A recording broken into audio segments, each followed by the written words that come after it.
할렐루야. 오늘도 예수님의 은혜가 여러분과 함께 하기를 간절히 바랍니다. 오늘 말씀 요한복음 8장 41절에서 47절입니다. 너희는 너희 아비가 행한 일들을 하는도다. 대답하되 우리가 음란한 데서 나지 아니하였고 아버지는 한 분뿐이시니 곧 하나님이시로다. 예수께서 이르시되 하나님이 너희 아버지였으면 너희가 나를 사랑하였으리니 이는 내가 하나님께로부터 나와서 왔음이라. 나는 스스로 온 것이 아니요 아버지께서 나를 보내신 것이니라. 어찌하여 내 말을 깨닫지 못하느냐. 이는 내 말을 들을 줄 알지 못함이로다. 너희는 너희 아비 마귀에게서 났으니 너희 아비의 욕심대로 너희도 행하고자 하느니라. 그는 처음부터 살인한 자요 진리가 그 속에 없으므로 진리에 서지 못하고 거짓을 말할 때마다 제 것으로 말하나니 이는 그가 거짓말쟁이요 거짓의 아비가 되었음이라. 내가 진리를 말함으로 너희가 나를 믿지 아니하는도다. 너희 중에 누가 나를 죄로 책잡겠느냐. 내가 진리를 말하는데도 어찌하여 나를 믿지 아니하느냐. 하나님께 속한 자는 하나님의 말씀을 듣나니 너희가 듣지 아니함은 하나님께 속하지 아니하였음이로다. 오늘 말씀은 예수님께서 바리새인들의 진짜 아비가 누구인지를 알려주는 말씀입니다. 바리새인들은 자신들은 아브라함의 자손이며 또한 우리의 아버지는 하나님 아버지라고 주장합니다. 그러나 예수님은 너희의 아버지는 절대로 하나님이 아니라고 말씀하십니다. 예수님께서 그렇게 단호하게 판단하시는 근거가 뭐냐면 42절에 보면 만약 너희들의 아버지가 하나님이시라면 너희들은 반드시 나를 사랑하였을 것이다. 왜냐하면 예수님이 바로 하나님이 보내셔서 왔기 때문이라는 것입니다. 그러나 바리새인들은 지금 전혀 예수님을 사랑하지 않습니다. 사랑은커녕 예수님을 죽이려고 합니다. 그러므로 바리새인들이 하나님의 자녀일 수는 없는 것입니다. 바리새인들도 자신들이 예수님을 사랑하지 않는다는 것을 스스로 정확하게 알고 있습니다. 왜냐하면 자신들이 지금 예수님을 죽이려고 하고 있기 때문에 그렇습니다. 그러므로 바리새인들의 아버지는 하나님이 아니라 마귀라고 말씀하시는 예수님의 판단은 옳은 판단입니다. 여러분, 예수님을 사랑하지 않고 오히려 예수님을 죽이려고 한다면 어떻게 하나님의 자녀라고 말할 수 있는 것입니까? 우리는 오늘 이 말씀을 통해서 매우 중요한 판단 근거를 알게 됩니다. 즉, 예수님을 사랑하는가, 예수님을 사랑하지 않는가. 이것이 바로 하나님의 자녀인가, 하나님의 자녀가 아닌가를 판별할 수 있는 매우 중요한 근거가 되는 것입니다. 또 오늘 말씀에서 하나님의 자녀인가, 하나님의 자녀가 아닌가를 판별할 수 있는 또 한 가지 근거는 47절의 말씀입니다. 47절에 보면 하나님께 속한 자는 하나님의 말씀을 듣나니 너희가 듣지 아니함은 하나님께 속하지 아니하였음이니라. 하나님의 자녀인지를 구별하는 근거는 예수님을 통해서 나오는 하나님의 말씀을 듣고 받아들이는가 아니면 듣지 않는가입니다. 하나님의 아버지인 자들은 예수님의 입에서 나오는 말씀을 듣습니다. 그러나 하나님이 아버지가 아닌 자들은 예수님의 말씀을 듣지 않고 받아들이지 않는 것입니다. 그렇다면 예수님의 입에서 나오는 하나님의 말씀도 받아들이지 않고 또한 예수님을 사랑하지도 않는다면 그들은 과연 어디에 속한 자들일까요? 예수님은 주저하지 않고 마귀에게 속한 자라고 말씀하십니다. 44절에 보면 너희는 너희 아비 마귀에게서 났나니 너희 아비의 욕심대로 너희도 행하고자 하느니라. 예수님은 바리새인들이 어디에 소속되어 있는지 서슴없이 말씀하십니다. 너희는 너희 아비 마귀에게서 났다. 즉 마귀가 출생한 자들이고 마귀의 자녀들이고 마귀의 수하에 있다는 것입니다. 그렇기 때문에 마귀의 자녀들이고 마귀에게 속해 있기 때문에 너희는 너희 아비의 욕심대로 너희도 행한다. 여기서 욕심이란 하나님을 거스르는 악한 욕망을 말합니다. 마귀의 존재는 바로 하나님이 기뻐하지 않는 악한 욕망을 가지고 움직이는 것입니다. 마찬가지로 지금 바리새인들의 영적 상태가 그와 똑같습니다. 이들은 자신들의 아비를 따라 악한 욕망대로 생각하고 행동하고 말합니다.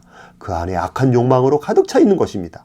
이들은 그 악한 욕망 때문에 무엇이 참된 진리인지, 무엇이 하나님 앞에 올바른 것인지, 무엇이 바른 신앙인지를 생각하지 않습니다. 오로지 자신들의 악한 욕망대로 행동할 뿐입니다. 자신들의 악한 욕망을 추구하기 위해서 서슴없이 하나님의 아들도 죽이는 자들입니다. 왜냐하면 이들의 아비가 바로 마귀이기 때문입니다. 예수님은 계속해서 마귀의 정체성을 밝혀주십니다. 44절 중반에 보면 그는 처음부터 살인한 자요 진리가 그 속에 없으므로 진리에 서지 못하고 거짓을 말할 때마다 제 것으로 말하나니 이는 그가 거짓말쟁이요 거짓의 아비가 되었습니다. 한마디로 마귀의 정체성은 거짓이라는 것입니다. 처음부터 끝까지 거짓으로 가득 차 있는 것이 바로 마귀의 정체입니다. 마귀는 하나님을 대적하고 하나님의 구원 계획을 방해하고 끊임없이 인간을 유혹하고 넘어지게 하는 것이 마귀의 일이기 때문에 마귀는 처음부터 끝까지 모든 것이 거짓일 수밖에 없는 것입니다. 마귀는 광명한 천사로 가장해서 인간을 달콤한 유혹으로 미혹해서 인간들을 자신의 수하로 만드는 존재입니다. 그래서 인류 역사상 수많은 사람들이 마귀의 유혹에 넘어가 마귀의 지배 가운데 살아가는 것입니다. 지금 바리새인들이 바로 마귀의 지배 아래에 있는 자들이라고 예수님께서 말씀하시는 것입니다. 그런데 여러분, 바로 저와 여러분은 어떻습니까? 저와 여러분은 어디에 소속한 자들입니까? 분명한 사실은 우리도 예전에는 바리새인들과 똑같이 마귀에게 속한 자들이었다는 것입니다. 에베소서 2장 1절에서 3절의 말씀을 보면 그는 허물과 죄로 죽었던 너희를 살리셨도다. 그때 너희는 그 가운데서 행하여 이 세상 풍조를 따르고 공중의 권세 잡은 자를 따랐으니 곧 지금 불순종의 아들들 가운데 역사하는 영이라. 전에는 우리도 다 그 가운데서 우리 육체의 욕심을 따라 지내며 육체와 마음에 원하는 것을 하여 다른 이들과 같이 본질상 진노의 자녀이었다. 바로 우리가 공중의 권세 잡은 자, 곧 마귀를 따랐던 자들이었습니다. 그러니까 오늘 예수님께서 바리새인들에게 마귀에게 속한 자들이라고 말할 때 저와 여러분 역시 마귀에게 속한 자들이었던 것입니다. 예수님의 이 말씀은 단지 예수님 당시 바리새인들에게만 해당되는 말씀이 아닙니다. 오늘날 우리에게도 해당되는 말씀입니다. 그렇습니다, 여러분. 우리 역시 마귀에게 속하여 이 세상의 욕망에 사로잡혀 살던 자들이고 증오와 거짓으로 가득 찬 인생을 살던 자들입니다. 우리가 여전히 예수님을 모르고 예수님을 무시하고 예수님을 믿지 않는 인생을 살고 있었다면 우리 역시 마귀의 권세 아래에 놓여 거짓과 증오와 욕심에 사로잡혀 살아가고 있었을 것입니다. 그런데 바로 그런 우리들을 예수님께서 불러주셨고 우리를 하나님의 자녀로 만들어 주셨습니다. 예수님께서 우리 인생에 찾아오셔서 우리를 마귀의 어둠의 권세에서 건져주신 것입니다. 그래서 예수님을 알게 하시고 예수님을 믿는 자들로 우리를 만들어 주셨습니다. 그러므로 이제 우리는 예수님을 사랑하는 자들이 되었고 예수님의 입에서 나오는 하나님의 말씀도 듣고 순종하는 자들이 되었습니다. 우리는 오늘 이 말씀을 통해서 타락한 모든 인간들은 그 내면의 속성이 다 바리새인과 동일한 속성을 가지고 있다는 것을 잘 알아야 합니다. 그러나 그들 중에도 나중에 회심하여 예수님을 따르는 제자들이 나타나는 것입니다.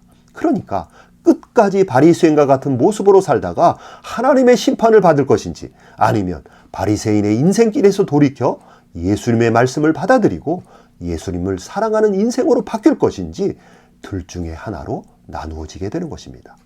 이 말씀을 듣는 여러분들은 바리새인의 삶에서 돌이켜 예수님을 사랑하고 예수님의 말씀을 듣는 자들인 줄로 믿습니다. 그렇다면 이미 여러분들에게는 하나님의 엄청난 은혜가 임한 자들입니다. 죄와 허물로 죽었던 상태에서 우리를 영적으로 살려주신 놀라운 은혜가 임한 자들입니다. 우리는 그 은혜를 생각하면서 하나님께 감사하고 예수님을 더욱더 사랑하며 예수님의 말씀에 순종하는 성도가 되기를 간절히 바랍니다. 아멘.